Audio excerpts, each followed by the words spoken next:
আসসালামু আলাইকুম ওরহমতুল্লাহ। মধ্যপ্রাচ্যে ইসরায়েল এবং ইরানের মধ্যে যুদ্ধ হচ্ছে এখন। এই দুইটা জাতিগোষ্ঠী কিন্তু পারস্পরিকভাবে মোটামুটি কাছাকাছি ছিল, এবং আমরা জানি পারস্য সাম্রাজ্য এবং ইহুদিদের যে সাম্রাজ্য, এগুলো অনেক অনেক পুরনো সাম্রাজ্য। এগুলো অনেক পুরনো ইতিহাস, হাজার বছরের পুরনো ইতিহাস।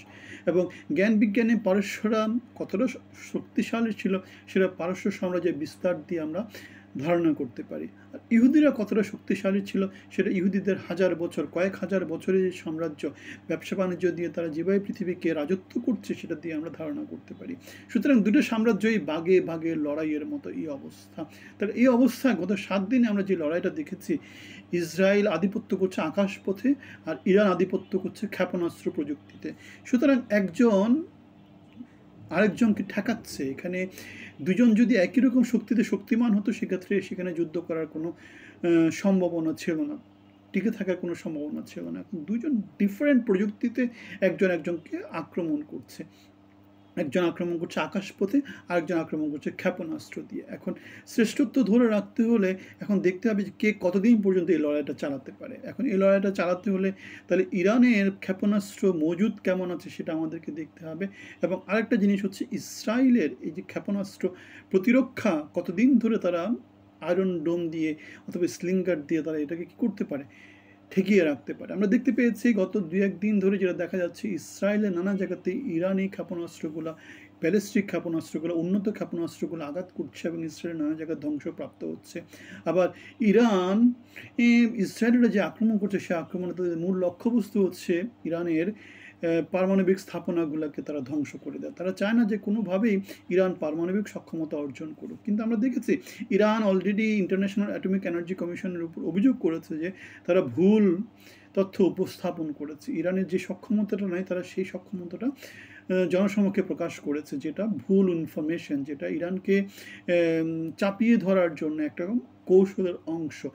এবং আমরা দেখেছি পরবর্তীতে ইন্টারন্যাশনাল অ্যাটমিক এনার্জি কমিশনের যেই ডিজি আছেন, তাকে এই যে এত এত লোক যে মারা যাচ্ছে, সেই মারা যাওয়ার জন্য তাকে দায় নেওয়ার জন্য তার প্রতি আহ্বান জানানোর কথা, যে ভুল ইনফরমেশন দিয়ে তুমি এই যুদ্ধটা শুরু করেছো। সুতরাং আমরা দেখতে পাচ্ছি ইরান ভুল চক্রান্তের ভিতরে পড়ে যাচ্ছে। কিন্তু ইরান মোটেই দুর্বল কেউ না, ইরান অত্যন্ত শক্তিশালী একটা দেশ, এবং সেটা আমরা দেখতে পাই গত কিছুদিনের। এখন এই অবস্থায় প্রশ্ন আসতে পারে, কে জিততে পারে, কে হারতে পারে। আমরা কি এটা জানি যে ইরান এবং ইসরায়েল মোটামুটি একই রকম একটি জাতিগোষ্ঠী ছিল 1975 পূর্ববর্তীতে, মানে 78-এর ইরানের সাহারা পালিয়ে যাওয়ার পরে, পালিয়ে যাওয়ার আগে ইরান এবং ইসরায়েল কিন্তু আমেরিকান সমর্থনপুষ্ট জাতিগোষ্ঠী ছিল।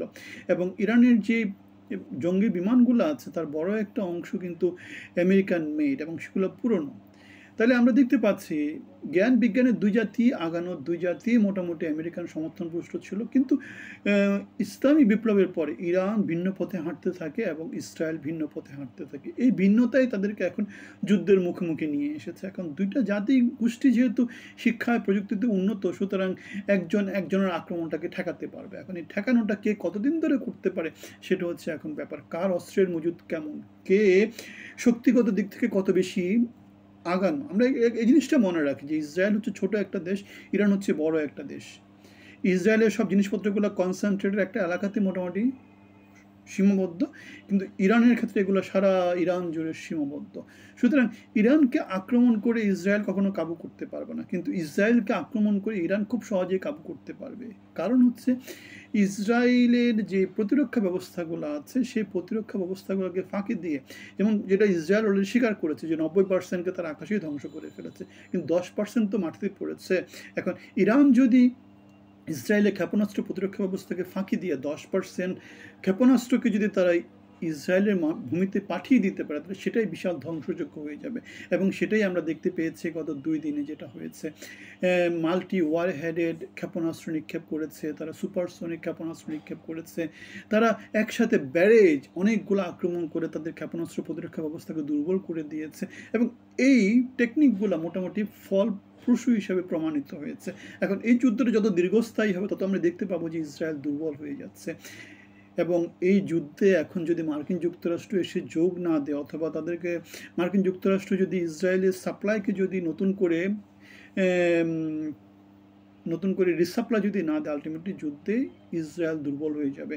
অলরেডি আমরা দেখেছি যে ইরান তাদের 2/3 ব্যালিস্টিক ক্ষেপণাস্ত্র মানে ব্যালিস্টিক স্থাপনা নাকি তারা হারিয়েছে, তেমন একটা দাবি করা হয়েছে ইসরায়েলের পক্ষ থেকে। সুতরাং ইরান এই দিক থেকে দুর্বল হয়ে গেছে।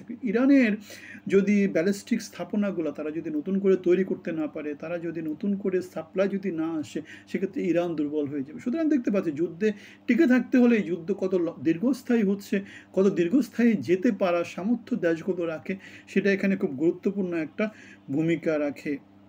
এখন ইরান যদি দীর্ঘস্থায়ী যুদ্ধটাকে টেনে নিয়ে যেতে পারে, সেক্ষেত্রে ইসরায়েলের অস্তিত্ব কিন্তু হুমকিতে পড়ে যায়। এখন এই অবস্থাতে আমাদের দেখতে হবে ইরানের অভ্যন্তরীণ প্রোডাকশন বা ইরান উত্তর কোরিয়া থেকে কি সাপোর্ট পাচ্ছে, চীন থেকে কি সাপোর্ট পাচ্ছে, রাশিয়া থেকে কি সাপোর্ট পাচ্ছে, অথবা তারা কোন পথে এই সরঞ্জামগুলো নিয়ে আসতে পারতেছে, এগুলো কত দীর্ঘস্থায়ীভাবে তারা ইসরায়েলের উপর আক্রমণ চালাতে পারছে, এগুলো খুব বড় একটা নিয়ামক। তবে আমাদের এই মুহূর্তে যেটা মনে হয় সেটা হচ্ছে কি ইরান ইসরায়েল থেকে অনেক অনেক বেশি আগানো আছে যুদ্ধ কৌশলের দিক থেকে, যেহেতু তারা ইসরায়েলের প্রতিরক্ষা ব্যবস্থাকে দুর্বল করে দিয়ে আঘাত করতে সমর্থ হচ্ছে। এই আঘাত যত বেশি তারা করতে পারবে, তত ইসরায়েল ভালনারেবল হয়ে যাবে, তত বেশি তাদের উপর চাপ আসবে জনগণের ভিতর থেকে যে যুদ্ধটা বন্ধ করা হোক। সুতরাং এক্ষেত্রে আমরা দেখতে পাচ্ছি তখন আর ইসরায়েল মধ্যপ্রাচ্যে একচ্ছত্র শক্তি হিসাবে নিজেদেরকে দাবি করতে পারবে না, ইরানও সেখানে উঠে আসবে।